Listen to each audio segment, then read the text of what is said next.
So if you're the CEO of a business, you don't have the luxury to ignore really important elements of your business. Like you can't just, abdicate the responsibility of certain key fundamentals of the business. Whether that be your balance sheet, whether that be, the what's going on in product development, but I think more importantly than anything else is sales. So in a recent episode, we talked about, the fundamentals of sales, these basic elements of what you should be doing and how a new business, a new entrepreneur ought to be involved in the sales process. And I know what it did, right? A whole bunch of people out there that are entrepreneurs are being like, well, I'm gonna hire somebody else to do that, right? I'm not a sales guy, I'm the creative, or I'm the architect, or I'm the technology person. I don't have to sell.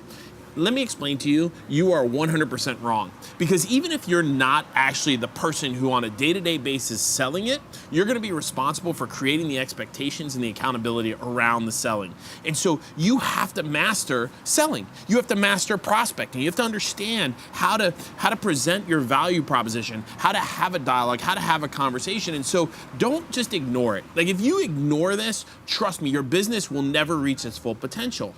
As an entrepreneur, if you are the person who is building the technology, great, awesome. Focus all of your energy, all that free time, but early on, you gotta learn to sell.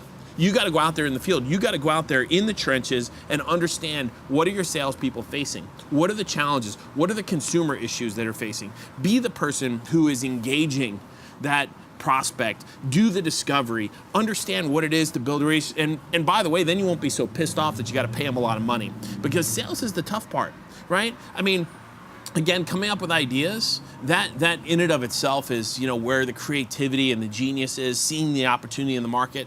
But I'll tell you where the grind is, where the hard work is, where actually you bring that idea to reality, where it gets to market, is in the selling. And you can't just hope that it's going to work.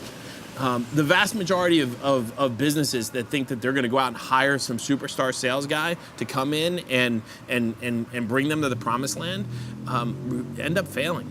Right? Those are the ones that burn through all of the capital that they have. Those are the ones that struggle to have success. But if you're out there and you're learning what it is to be on the front line in a selling standpoint, you got a much better chance of positioning your product and your design and all the other things that your clients, your potential prospects, your potential clients need.